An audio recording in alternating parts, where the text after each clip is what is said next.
Sejam bem-vindos, que bom que vocês estão aqui, é uma grande alegria, um privilégio, mas também uma grande responsabilidade compartilhar da palavra de Deus hoje com vocês.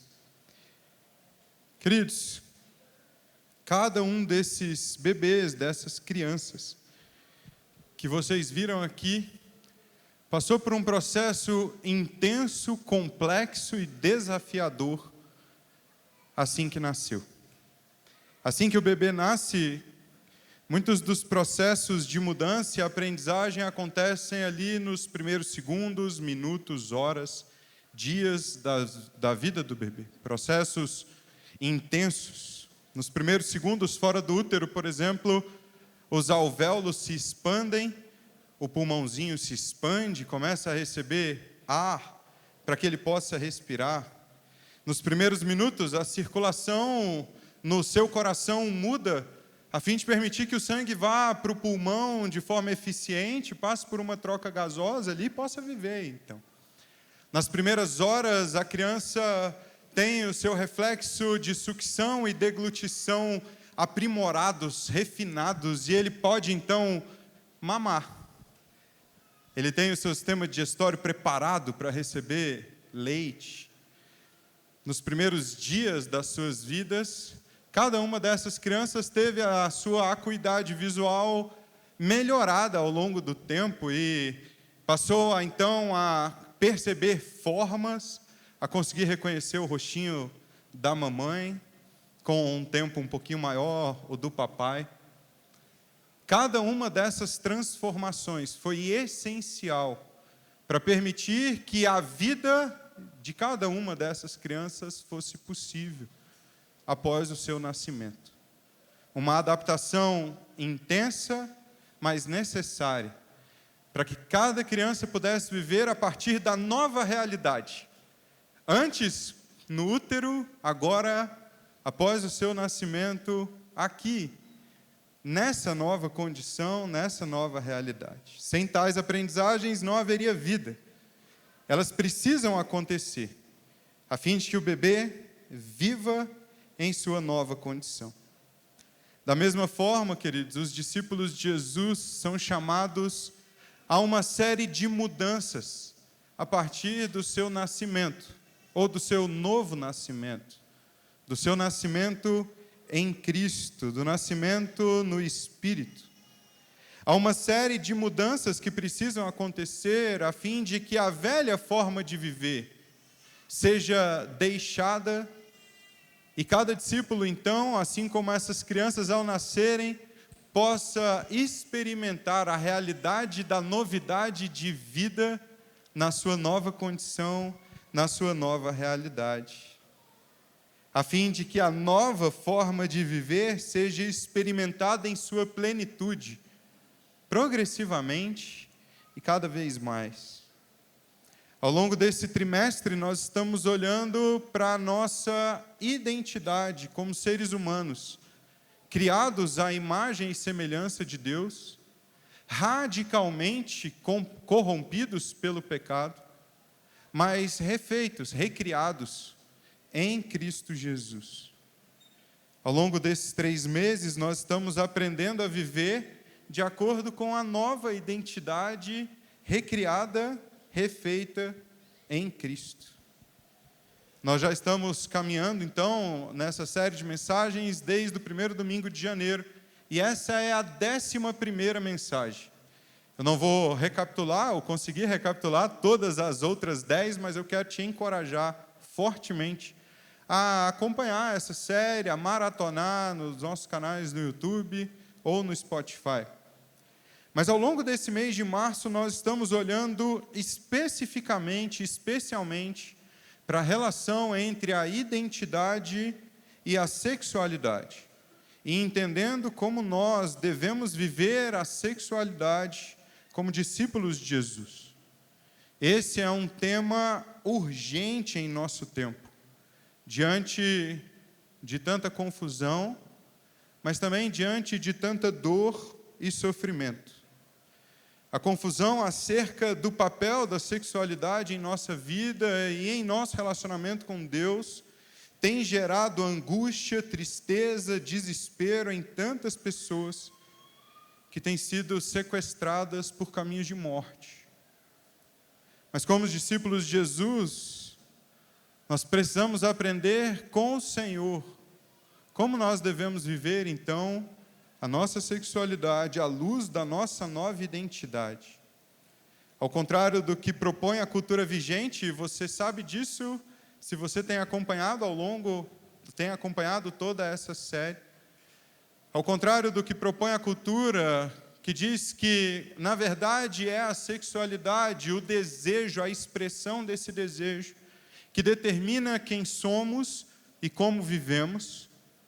Como discípulos de Jesus, nós entendemos que a sexualidade é que orbita em torno daquilo que é central, fundamental, em torno da única rocha sobre a qual se pode construir uma vida que não desmorona, Cristo Jesus, e a nossa identidade em Cristo Jesus. Como já ouvimos no primeiro domingo desse mês, ser recriado em Jesus faz com que o centro organizador da identidade do discípulo não se encontre em sua sexualidade, mas em sua união com Cristo. Somos chamados, então, como discípulos, a partir da união com Cristo, a aprendermos a viver e expressar a sexualidade. No primeiro domingo de março, nós vimos com o pastor Pedro que Deus criou homem e mulher para o cumprimento do seu bom propósito, do seu maravilhoso plano. No segundo domingo de março, domingo passado, com o pastor Alex, nós vimos que Deus planejou, criou, estabeleceu o casamento. E como Ele mesmo nos ensina a viver o nosso casamento, à luz do casamento escatológico entre Cristo e a igreja. Nós estamos aprendendo sobre como cada elemento da criação na nossa sexualidade aponta para um plano glorioso, um propósito majestoso do Senhor para toda a eternidade. Hoje, nós vamos falar de forma especial sobre o lugar que o sexo, e quando eu falo sexo, é a relação sexual propriamente dita, ocupa na criação de Deus e na nova criação em Cristo. Nós vamos entender como nós, discípulos de Jesus, devemos entender e, inclusive, viver à luz da nova identidade em Cristo, a sexualidade. Para isso, nós vamos ler um texto que está na primeira carta de Paulo aos Coríntios, capítulo 6. E nós vamos ler a partir do verso 9. Você pode abrir a sua Bíblia. Vamos ficar de pé para lermos a palavra de Deus juntos? Se coloque de pé, abra a sua Bíblia. Eu quero te recomendar que você traga a sua Bíblia e que você principalmente leia a sua Bíblia. Se você não trouxe, fique em paz, nós vamos ler no telão. Hoje, especialmente, eu vou ler a versão NVT. 1 Coríntios, capítulo 6, dos versos 9 ao verso 20. E a palavra de Deus diz assim: Vocês não sabem que os injustos não herdarão o reino de Deus? Não se enganem. Aqueles que se envolvem em imoralidade sexual, adoram ídolos, cometem adultério, se entregam a práticas homossexuais, são ladrões, avarentos, bêbados, insultam as pessoas ou exploram os outros, não herdarão o reino de Deus. Alguns de vocês eram assim, mas foram purificados e santificados, declarados justos diante de Deus, no nome do Senhor Jesus Cristo e pelo Espírito do nosso Deus. Tudo me é permitido, mas nem tudo me convém. Tudo me é permitido, mas não devo me tornar escravo de nada. Os alimentos foram feitos para o estômago e o estômago para os alimentos, é verdade, mas um dia Deus acabará com os dois. Vocês, contudo, não podem dizer que nosso corpo foi feito para a imoralidade sexual. Ele foi feito para o Senhor, e o relacionamento que o Senhor tem conosco inclui o nosso corpo. Portanto, Deus nos ressuscitará dos mortos por seu poder, assim como ressuscitou o Senhor. Vocês não sabem que seu corpo é, na realidade, membro de Cristo? Acaso um homem deve tomar seu corpo, que faz parte de Cristo, e uni-lo a uma prostituta? De maneira nenhuma. E vocês não sabem que se um homem se une a uma prostituta, ele se torna um corpo com ela, pois as Escrituras dizem: os dois se tornam um só. Mas a pessoa que se une ao Senhor tem com ele uma união de espírito. Fujam da imoralidade sexual. Nenhum outro pecado afeta o corpo como esse, pois a imoralidade sexual é um pecado contra o próprio corpo. Vocês não sabem que seu corpo é o templo do Espírito Santo, que habita em vocês e lhes foi dado por Deus? Vocês não pertencem a si mesmos, pois foram comprados por alto preço. Portanto, honrem a Deus com o seu corpo. Amém. Você pode se sentar.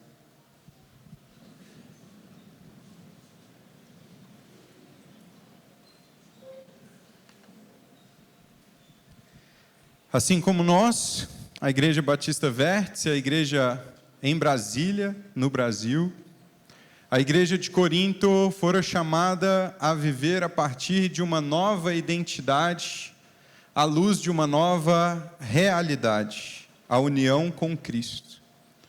Paulo expõe acerca desse chamado logo no início da sua carta.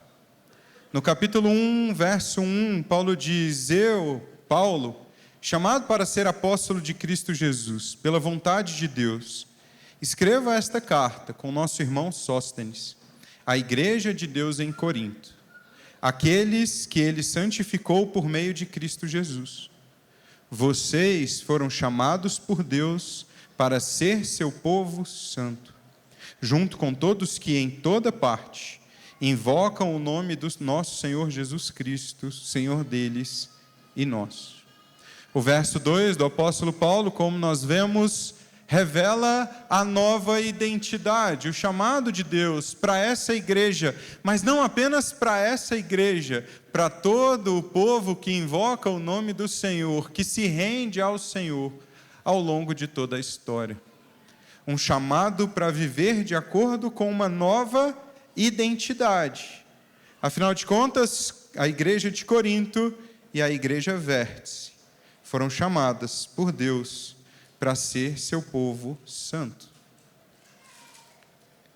Essa nova identidade, ela é possível a partir também de uma nova realidade, uma realidade que vai ficar clara no verso 9 também do capítulo 1.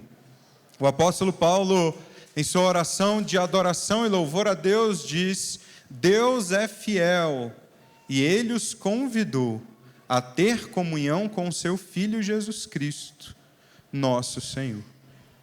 O chamado do Senhor é um chamado a uma nova identidade que é possível a partir da união com Cristo, da presença do Senhor em nós. Queridos, essa nova identidade e essa nova realidade são gloriosas. O próprio Senhor escolheu nos habitar e nos chamar para a realidade da sua presença, nos inserir na relação de amor da própria Trindade, nos fez participantes do seu amor, nos uniu a Cristo por meio do seu Espírito. Entretanto, assim como a igreja em 2026, a igreja de Corinto enfrentou grandes desafios para viver de acordo com o chamado de Deus e com a sua nova identidade em Cristo, principalmente na área da sua sexualidade. Corinto era uma cidade grande e poderosa. Era um grande centro econômico por onde passavam pessoas importantes, mercadores, por onde passava muito dinheiro. Corinto era uma grande cidade grega e foi uma das mais importantes cidades gregas. Mas ela foi destruída por Roma. Houve um levante na cidade de Corinto e ela foi destruída em 146 a.C., mais ou menos. Depois de passar mais ou menos 100 anos, ou quase 100 anos desolada, ela foi reconstruída pelo imperador Júlio César em 44 a.C. E rapidamente, ela passou novamente a ser uma cidade poderosa, uma cidade cheia de recursos, uma cidade extremamente importante, em função da sua localização. E apesar das diferenças entre a Corinto grega, de antes de 146 a.C., e da Corinto romana, fundada em 44 a.C., as duas Corintos, que na verdade eram uma só, compartilhavam uma característica marcante. Compartilhavam um vício, uma marca tão grande, que as pessoas de Corinto eram reconhecidas e as mulheres de Corinto eram muitas vezes reconhecidas por ela. A imoralidade sexual e a prostituição. Enquanto a Corinto grega fora famosa pela prostituição cultual em adoração a Afrodite, a Corinto romana foi marcada pela prostituição e pela imoralidade sexual em adoração aos desejos pessoais, na busca deliberada pela satisfação sexual e pelo prazer. E na circunstância em que Paulo visita a cidade, essa cultura era visível, marcante. Havia uma mistura de uma imoralidade sexual cultual em adoração a deuses pagãos, mas também em adoração a deuses como o desejo e a satisfação sexual. Paulo, que havia plantado a igreja de Corinto e passado cerca de 18 meses discipulando suas ovelhas, escreveu aparentemente 4 cartas a essa igreja, corrigindo e orientando acerca de uma série de coisas. A carta que temos em mãos, a carta de 1 Coríntios, é provavelmente a segunda carta escrita pelo apóstolo Paulo, que foi enviada após ele receber uma série de relatos, e uma carta mesmo da igreja com uma série de pontos de perguntas. Diante dos relatos, diante da carta enviada, Paulo se espanta. As práticas da igreja de Corinto estavam assustadoramente conformadas e moldadas pelo padrão cultural de imoralidade. A partir de uma má compreensão do Evangelho de Cristo, de uma má compreensão da sua nova realidade, da sua nova identidade, os discípulos de Jesus da igreja de Corinto foram invadidos e sequestrados pela promiscuidade, pela imoralidade sexual da cultura de Corinto. É nesse contexto que Paulo escreve o trecho que nós lemos. Paulo lembra a igreja que, por mais aceitáveis esses pecados e esses vícios fossem na cultura vigente, na cultura de Corinto, eles não faziam sentido, eles não eram compatíveis com a nova vida no reino de Deus. É isso que vemos do verso 9 ao verso 11. Pecados aceitáveis na cultura, mas que não eram compatíveis com a vida no reino, com a nova identidade daqueles que nasceram de novo em Cristo, que foram comprados pelo seu próprio sangue. E após lembrar a igreja da poderosa obra de Jesus na vida de cada discípulo, no verso 11, o apóstolo Paulo passa então a corrigir erros teológicos, a ensinar sobre a forma como aquela igreja deveria viver à luz da realidade da união com Cristo. O primeiro erro que Paulo corrige, um erro visível, está lá no verso 12. O texto diz: tudo me é permitido, mas nem tudo convém. Tudo me é permitido, mas não devo me tornar escravo de nada.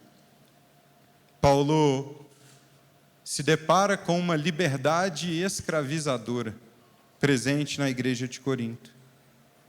No verso 12, nós nos deparamos com uma fala, provavelmente um relato que foi recebido pelo apóstolo Paulo da igreja de Corinto, de algo que era comum ser falado na igreja de Corinto. ou mesmo que possivelmente estivesse escrito na carta que Paulo recebeu dos Coríntios. Um erro doutrinário e um erro moral da igreja ou da cidade. E Paulo responde corrigindo o seu entendimento. Enquanto eles afirmavam, tudo me é permitido, tudo me é lícito, e esse texto está entre aspas porque é exatamente Paulo citando, mencionando uma fala que veio de Corinto. Paulo os lembra que nem tudo convém. Enquanto eles afirmavam tudo é lícito, tudo é permitido, Paulo os lembra que a verdadeira liberdade cristã não é não ser dominado pelos desejos. Diante de uma cultura que encarava a liberdade como fazer tudo o que se quer, que olhava para a liberdade como a expressão de todos os desejos, Paulo lembra essa igreja carinhosamente, nos lembra hoje, que atender todos aos nossos desejos não é liberdade, mas escravidão. Afinal de contas, fazer apenas o que se deseja fazer é uma escravidão do desejo. Nos tornamos escravos daquilo que desejamos.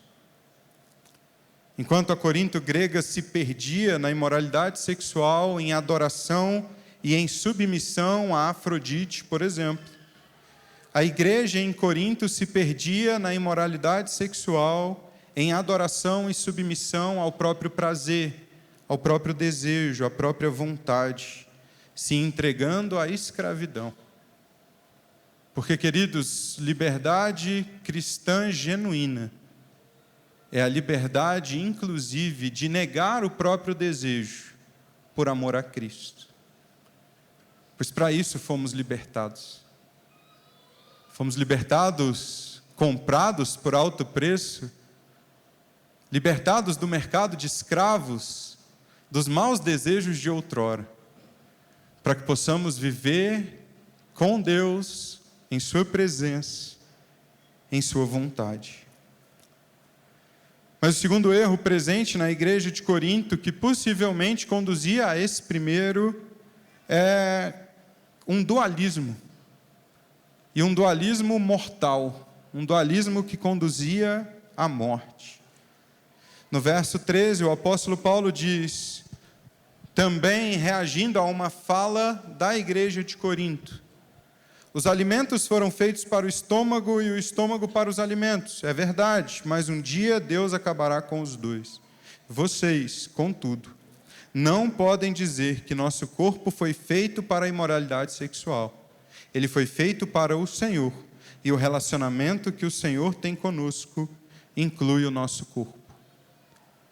Havia um erro na igreja de Corinto, um dualismo, uma forma de olhar para aquilo que se fazia com o corpo como se fosse independente de algum elemento espiritual da religião. O erro que os fazia desprezarem a sua liberdade cristã e se acorrentarem à escravidão da imoralidade sexual, é possivelmente um erro de entendimento escatológico. Um erro de propósito do próprio corpo, uma separação completa entre corpo e espírito. Possivelmente, os coríntios tinham uma visão dualista, o corpo seria destruído e, portanto, tanto faz. Se o meu corpo vai ser destruído, se o que importa é o meu espírito, se o que importa é a libertação do meu espírito, ou, a depender da compreensão, a libertação da minha alma, tanto faz o que eu for fazer com o meu corpo. Tanto faz a forma como eu vou usar o meu corpo.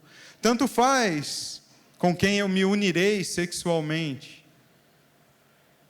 Afinal de contas, se é a minha alma que foi comprada, ou se foi a minha alma que foi comprada pelo Senhor, aquilo que eu faço com o corpo não importa.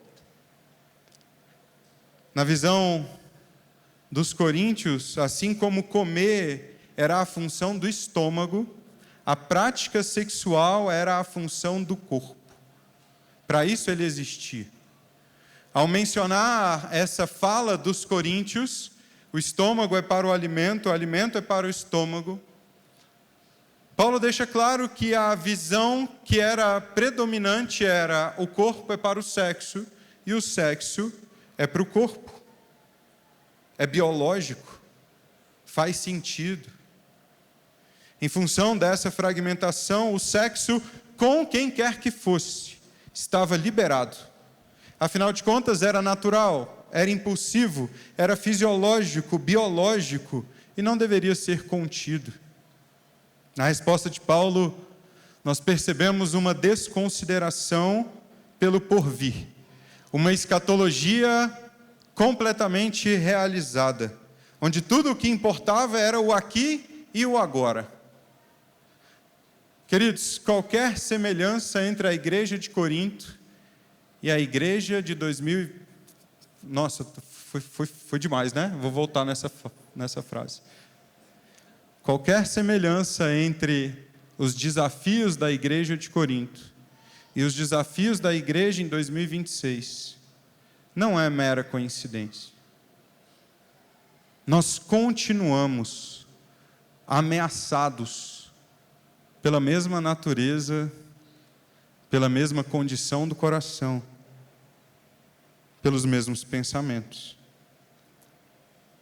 Muitas vezes, a expectativa do sexo é a expectativa da tábua de salvação.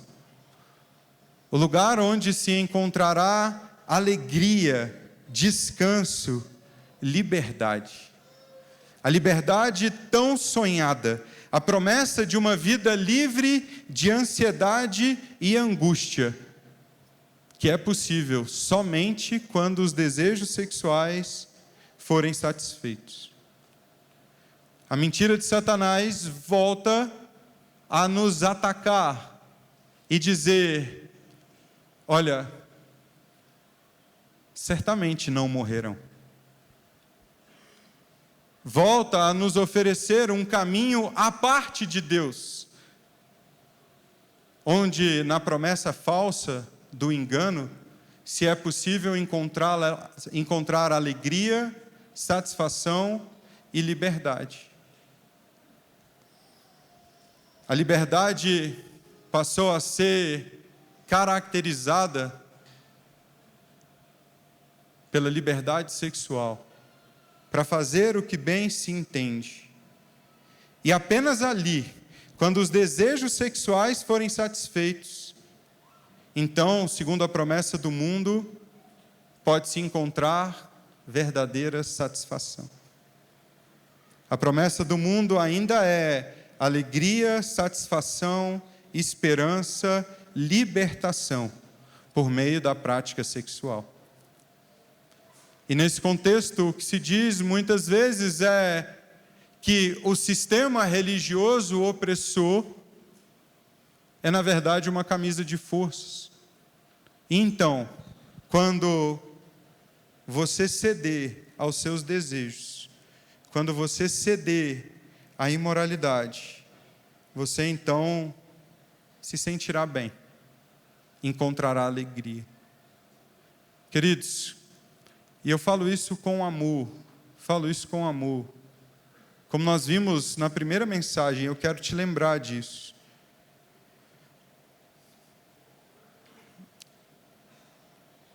A revolução sexual e a liberdade escravizadora não tem conduzido a sociedade a um ambiente de mais descanso, alegria, satisfação. Os níveis de ansiedade e depressão não têm diminuído. O que nós encontramos é, na verdade, uma promessa falsa, que ganha o coração pecaminoso. E assim como Eva olhou para aquele fruto e disse: é desejável para se obter entendimento, é atraente aos olhos, é bom para o alimento. Mas ao comer percebeu que a conduziria à morte, como o Senhor tinha dito. a promessa para hoje continua a mesma. Mas ao cedermos à tentação, o que experimentamos é o mesmo veneno que nos conduz à morte. Há um outro erro que também permanece. E muitas vezes é desafiador para dentro da igreja, assim como o primeiro. Eu estou em Cristo, eu fui salvo pela graça, então o que eu faço com o meu corpo não importa. E talvez seja exagerado dizer a forma como eu estou dizendo para você. Você pense que seja exagerado, mas é tão comum confundir graça com eu posso fazer tudo, afinal de contas sou livre. E se você acha que não é tão comum assim, tem uma frase que é bonitinha, que fala assim, mas Deus vê o coração. Como se essa fala amenizasse o pecado e não piorasse. Queridos, realmente Deus vê o coração. Mas as nossas práticas pecaminosas revelam o nosso coração. Não são coisas separadas, você percebe?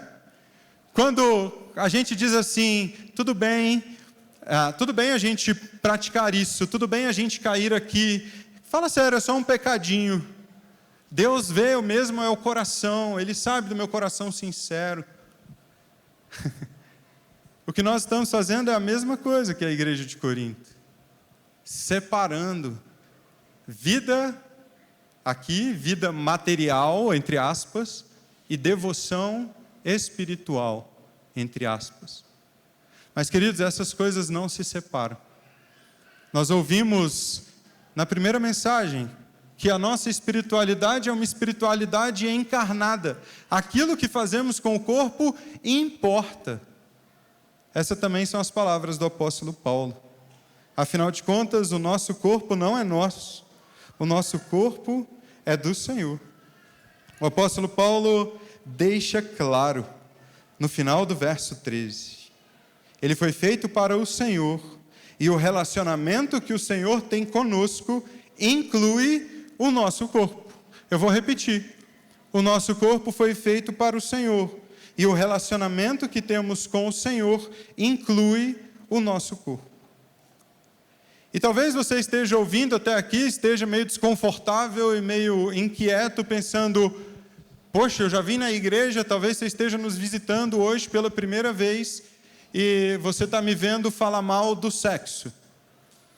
Mas eu quero dizer algo com muita clareza para você. O problema não é o sexo.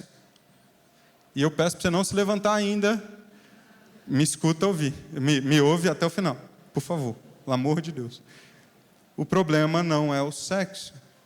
Talvez ao ouvir tudo isso, você pense que o problema é então a relação sexual. Mas, queridos, Deus foi o criador do sexo. Amém? Foi Deus que criou. Enquanto a cultura em que vivemos frequentemente apresenta o sexo de maneira distorcida, como um mero ato físico carregado de culpa e vergonha, a Bíblia nos apresenta uma perspectiva exaltada do sexo. A palavra de Deus não diminui o sexo, não coloca o sexo e o ato sexual como algo inferior, como algo sujo, como algo ruim.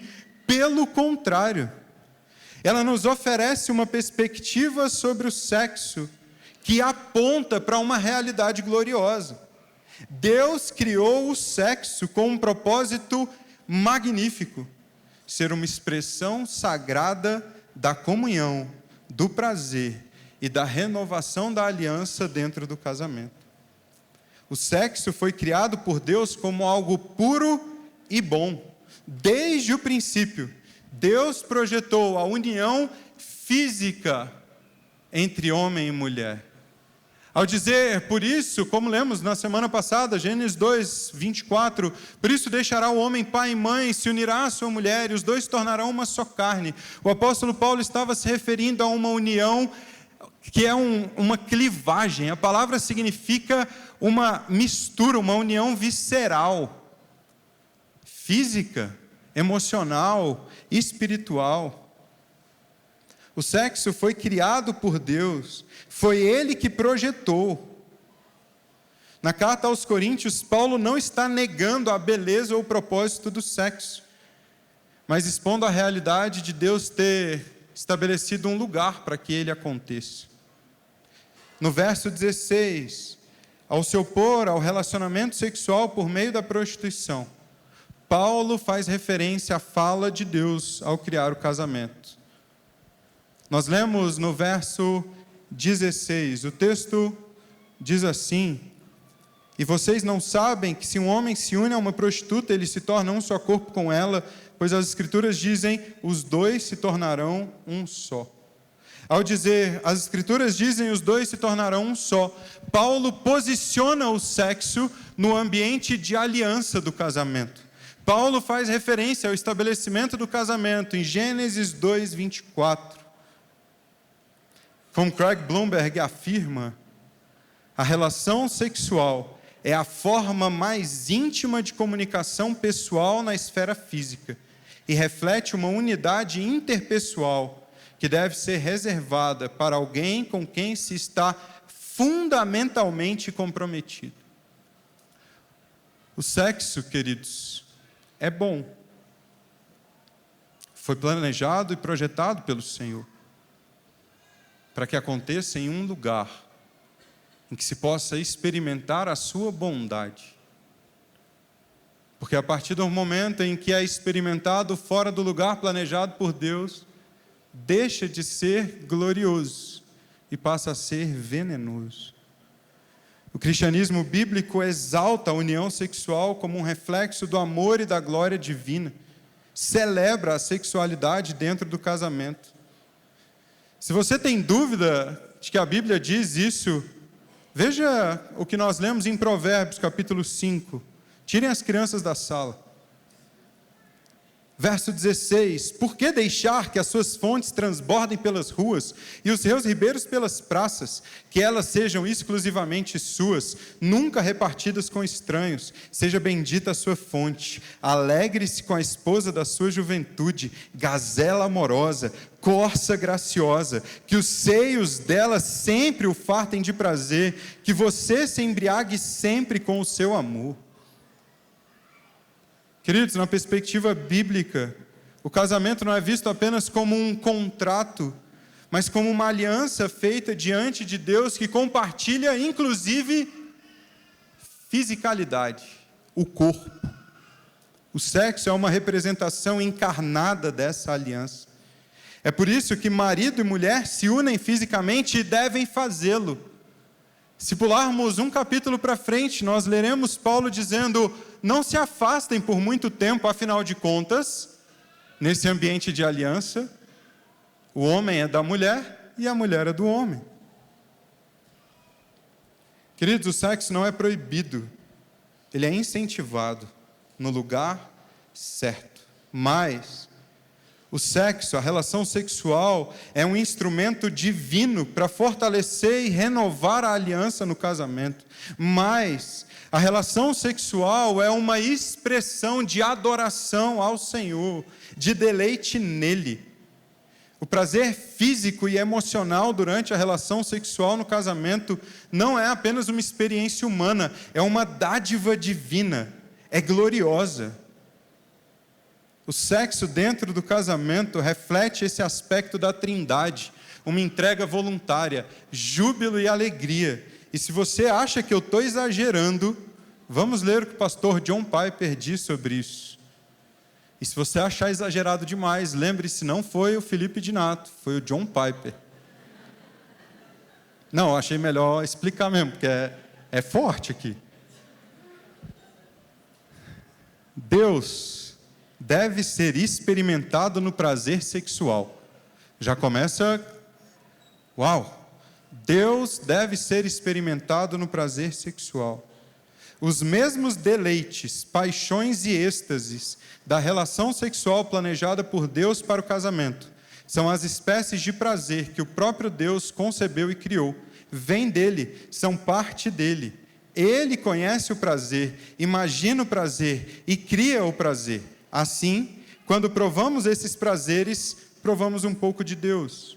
Ele criou o prazer sexual e, portanto, é maior que esse prazer. Ele o criou para comunicar um pouco de si mesmo. Nunca foi a intenção de Deus que o sexo constituísse uma alternativa para o prazer nele. Sua intenção era ser visto e saboreado no sexo. De novo, John Piper. Sua intenção era ser visto e saboreado no sexo. John Piper. Queridos, Deus é o Senhor do corpo. E por isso Deus é o Senhor do sexo. Nós devemos honrá-lo e glorificá-lo com o corpo e com o sexo. Mas se o problema não é o sexo, e eu estou vendo os maridos cutucarem as esposas assim, Deus te abençoe. Se o problema não é o sexo, qual é o problema então? O problema é que a imoralidade sexual é o desprezo por Deus. A imoralidade sexual é o sexo que não glorifica a Deus, que não o considera superior ao sexo. A imoralidade sexual é o desprezo a Deus e a adoração ao prazer. Se o problema não é o sexo, o problema é quando decidimos que o sexo é maior do que Deus, que o sexo é Deus. Como Kevin DeYoung nos explica, imoralidade sexual é qualquer atividade sexual entre quem não está casado, ou entre dois homens, ou entre duas mulheres, ou entre mais de duas pessoas casadas, ou entre membros da mesma família, ou entre pessoas casadas com outros. Em linguagem simplificada, imoralidade sexual, conforme Jesus e Paulo e todos os escritores bíblicos a entenderam, é atividade sexual fora do casamento. Imoralidade sexual é tudo aquilo que fazemos, trocando a glória de Deus pela glória do sexo. Imoralidade sexual é tudo aquilo que fazemos quando desprezamos a Deus a fim de satisfazer a nossa própria vontade. A pornografia é imoralidade sexual, a masturbação é imoralidade sexual, a fornicação é imoralidade sexual. A imoralidade sexual é o desprezo à vontade do Senhor. E é a ação de não adorá-lo por meio do que Ele criou. Ao contrapor duramente os erros da igreja de Corinto, Paulo deixa claro que a imoralidade sexual não é apenas um erro, um equívoco, uma escolha ruim, um vacilo, mas é o desprezo pelo Senhor e pelas coisas do Senhor.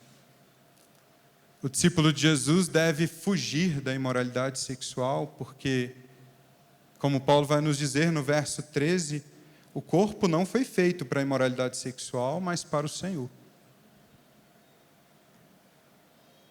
O nosso relacionamento com Deus é encarnado. Ele acontece no corpo, por meio do corpo. Logo, aquilo que fazemos com o corpo importa.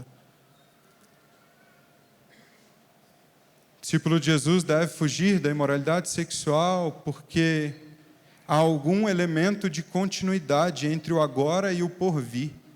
Como Paulo afirma no verso 14, Deus ressuscitará o corpo. Isso significa que aquilo que fazemos com o corpo hoje importa. O corpo não está destinado à destruição e por isso eu faço o que eu quero. Deus o ressuscitará.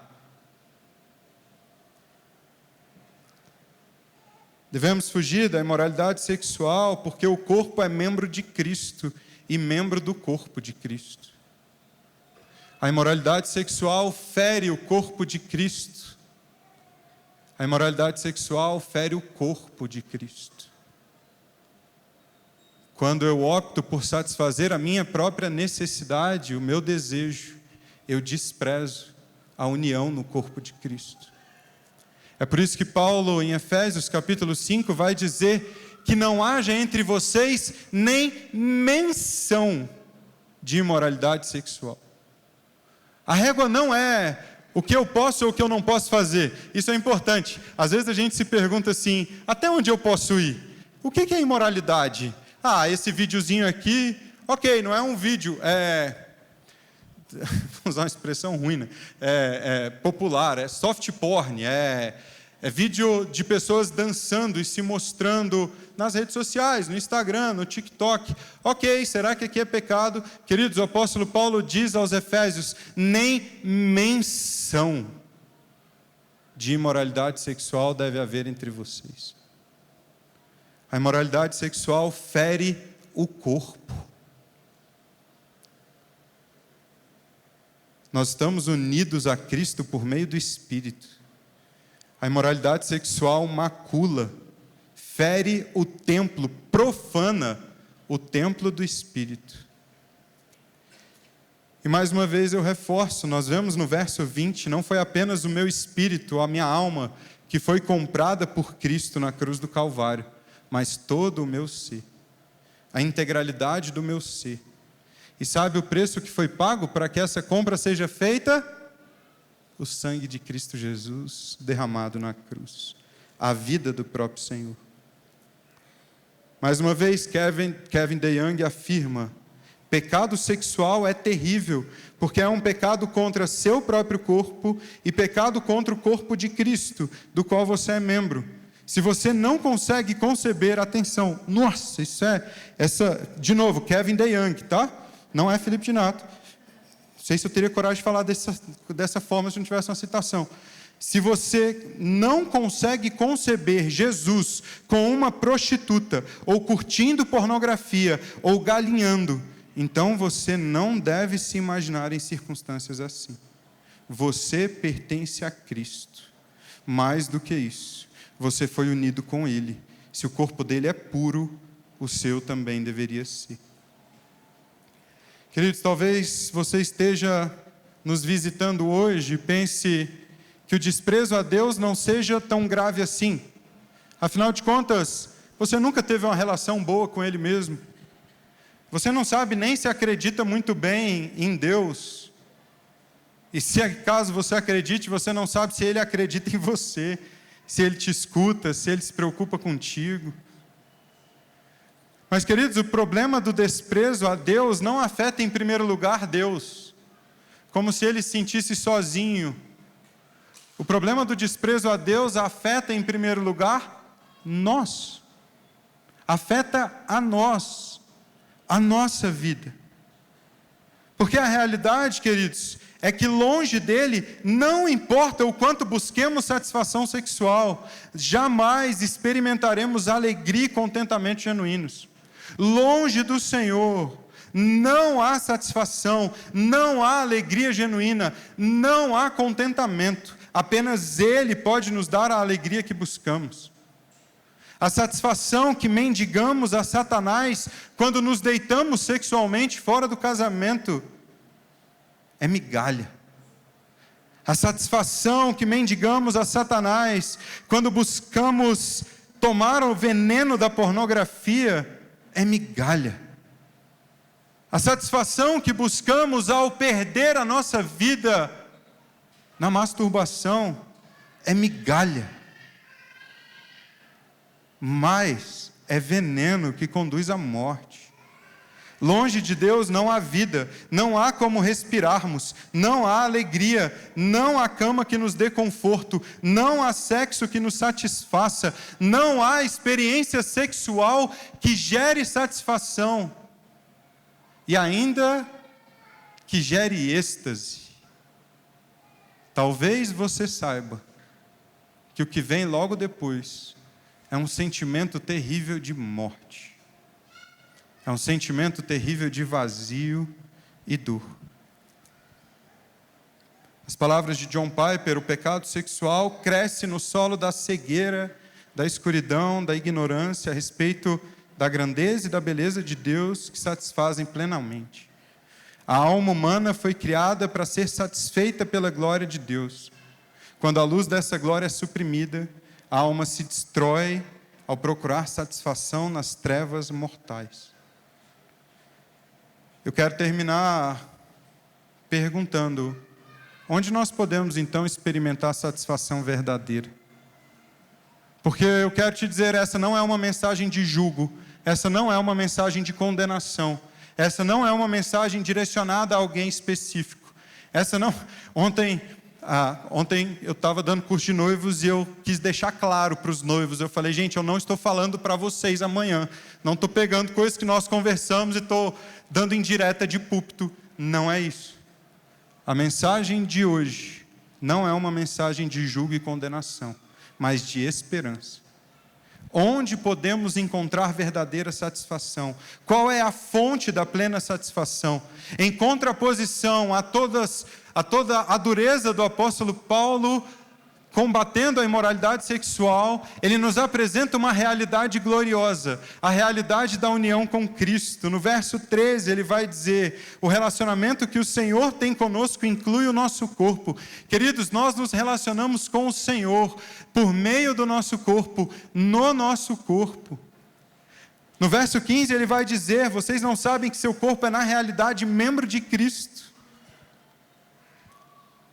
No verso 17 ele vai dizer: a pessoa que se une ao Senhor tem com Ele uma união de espírito.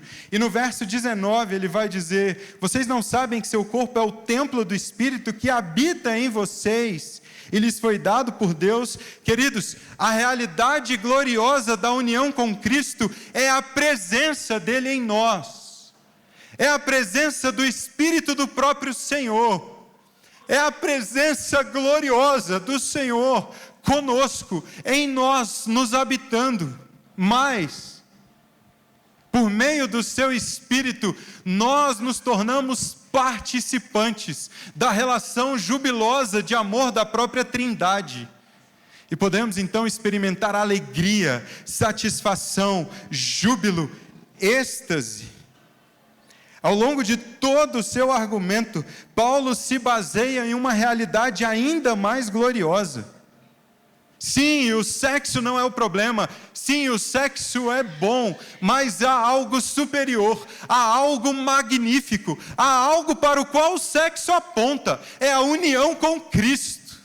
E é nessa união, por meio do seu Espírito, que nós podemos experimentar plenitude. Porque, queridos, na criação de Deus, a forma como o Senhor fez, o êxtase sexual é apenas uma provinha do êxtase que experimentaremos, contemplando a face do Senhor, contemplando esse Senhor magnífico, glorioso, majestoso. É só uma provinha daquilo que podemos experimentar unidos a Cristo por meio do seu Espírito. E eu sei, talvez você me ouça falando e diga: Felipe, para você é fácil falar, você é casado.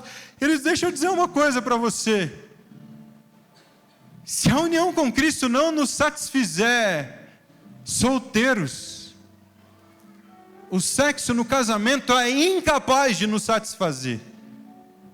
Nós não podemos ser satisfeitos plenamente por meio do sexo. E quando vivemos o sexo no casamento, na expectativa da própria satisfação, o que nós estamos fazendo é ferindo, é possivelmente magoando.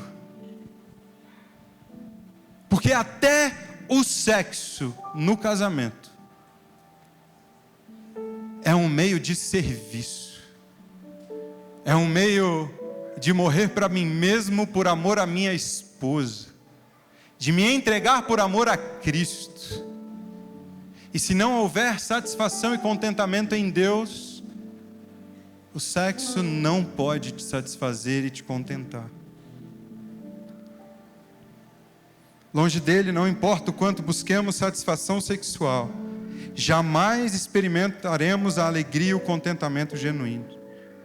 Apenas Ele pode nos dar essa alegria. Por isso, nós somos convidados a experimentar dele. É por meio dessa união que se pode experimentar satisfação suficiente para permanecer em santidade, em castidade, se você é solteiro. Se você não se encontra no casamento hoje, se você é viúvo, divorciado, se você é solteiro, não caia no engano de Satanás de dizer: ok, não dá para segurar mesmo.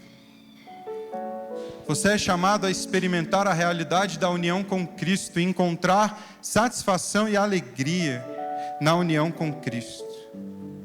Se você está solteiro, não há problema em desejar o casamento, não há problema em desejar o sexo.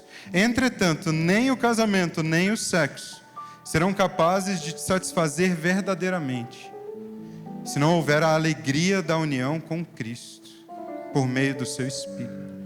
Essa é a união visceral fundamental. Essa é a fonte de alegria e da satisfação.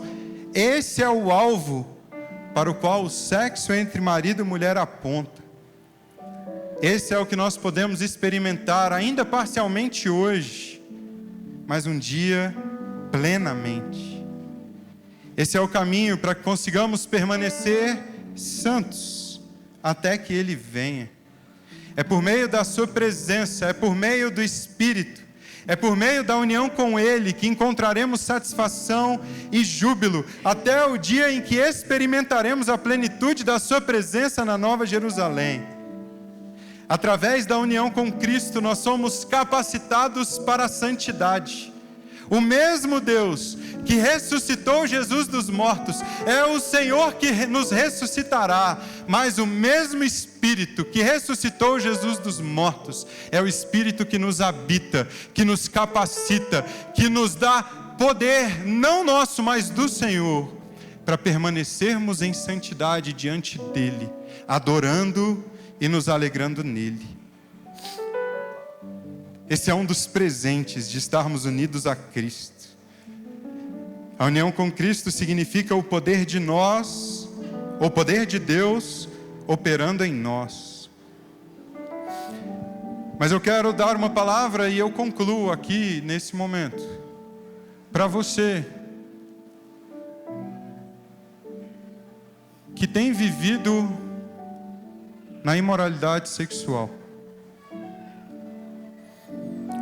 Quando nós vivemos na imoralidade sexual, nós enfrentamos um sentimento de imundície, de sujeira, de vergonha, de nojo. Nós somos perseguidos pelas acusações de Satanás, envergonhados, afugentados, oprimidos pela lama do pecado que nos abraça. A sensação é de estarmos sujos. A sensação é de nojo conosco mesmo. Sim, se você vive em imoralidade sexual, eu sei que você conhece essa sensação, porque eu conheci essa sensação. Graças a Deus, não precisa ser assim. O apóstolo Paulo abre a sua...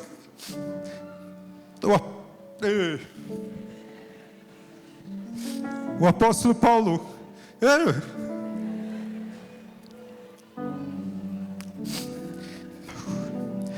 O apóstolo Paulo nos fala sobre o sacrifício de Cristo no verso 11. E ele fala que no sacrifício de Cristo nós fomos lavados, nós fomos santificados, nós fomos justificados no nome do Senhor Jesus Cristo e no Espírito do nosso Deus. E eu quero te dizer, se essa é a sua condição, o sangue de Cristo é poderoso para te lavar, para te purificar, para te santificar, para te dar uma nova vida, para te encher de alegria. E eu sei que talvez agora você não experimente isso. Eu sei que talvez agora seja a sua culpa que te sufoca. Mas, queridos, ao nos rendermos a Cristo, ao confessarmos os nossos pecados, ao reconhecermos Ele, não o sexo, como o Senhor das nossas vidas, é o Espírito dele quem nos purifica, quem nos limpa. Mas eu quero te dizer, você talvez tenha sido alvo da imoralidade sexual de outra pessoa. Tantas vezes nós temos atendido pessoas que sofreram abusos terríveis, que foram machucadas na infância, tantas vezes por aqueles que deveriam proteger, que sofreram as marcas da imoralidade sexual no próprio corpo, não por sua culpa, mas por culpa do outro. Pessoas que têm vivido as marcas, as feridas, até hoje, que têm carregado a dor do abuso, até hoje. E eu quero te dizer para você também, meu irmão ou minha irmã, o sangue de Cristo é poderoso para te curar também. Há cura, restauração, há comunhão, e nós podemos compartilhar com você e queremos carregar o seu fardo. Mas o sangue de Cristo é suficiente. A união com Cristo nos purifica, nos limpa da vergonha do passado, nos limpa da sujeira do pecado e nos dá uma nova vida de alegria e plenitude. Nós vamos orar agora. Eu quero te convidar a ficar de pé.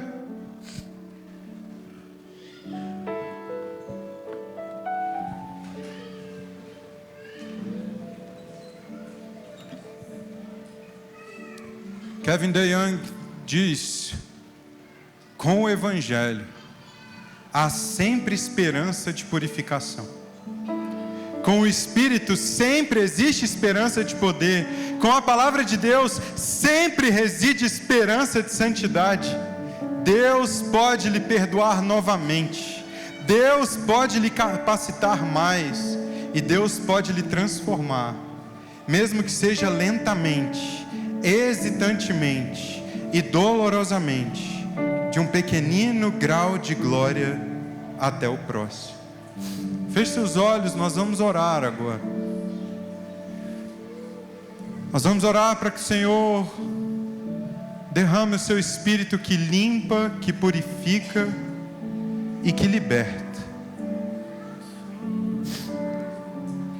E se o seu caso hoje, se você é uma dessas pessoas que tem sido escravizadas pela imoralidade sexual, que têm sido perseguidas pela culpa, pela vergonha, pela dor, pelo medo, pelo nojo, pela sensação de sujeira, de inadequação, nós vamos orar para que o Senhor, por meio do seu Espírito, te limpe, te purifique, te liberte. Mas se você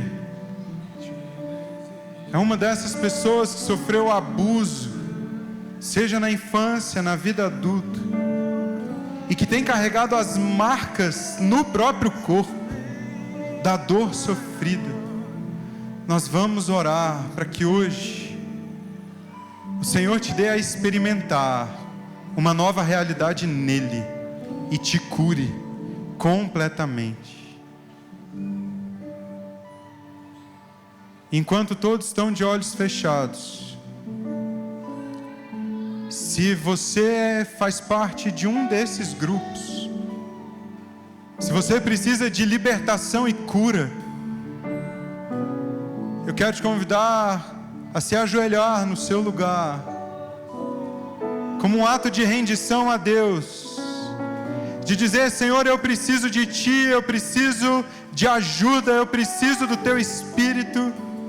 Se você tem enfrentado a dor da sujeira, a mácula do pecado, a lama do pecado, se você tem enfrentado a acusação de que a sua vida é isso, e de que você estará marcado para o resto da sua vida,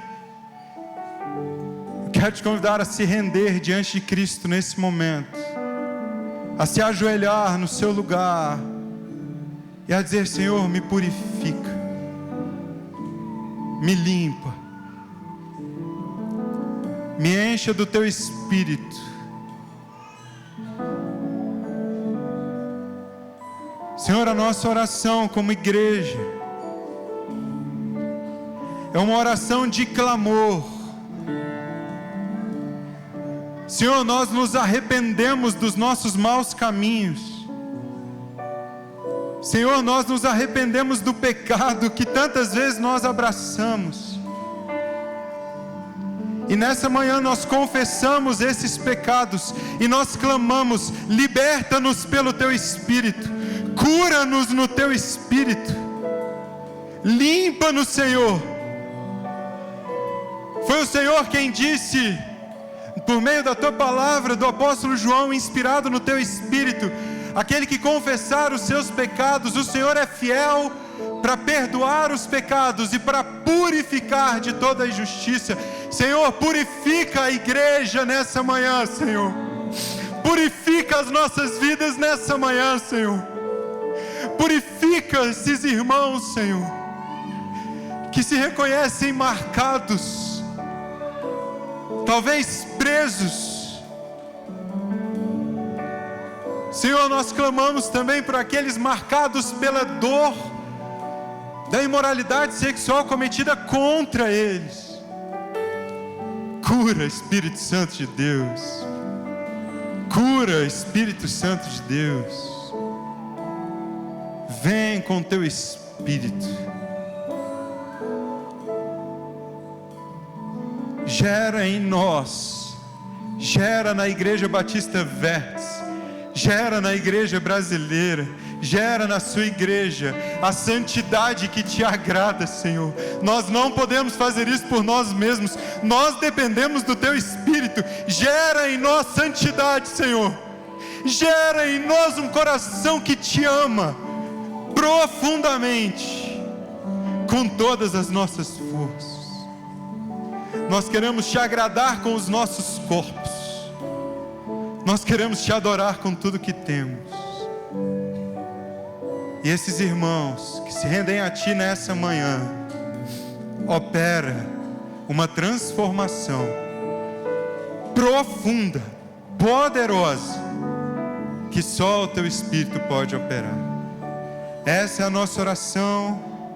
Nós te amamos, nós te adoramos, em nome de Jesus. Amém e amém. Queridos, como prática dessa semana, eu quero te convidar, em primeiro lugar, a procurar alguém para confessar, caso você tenha uma luta nessa área. Procure um irmão para confessar e para orar por você. Foi o Senhor que disse: confessem seus pecados uns aos outros e orem uns pelos outros para serem curados. Mas caso não seja sua luta, sua marca, ora por alguém que luta. Se dispõe a lutar, a abençoar, a orar junto com essa pessoa.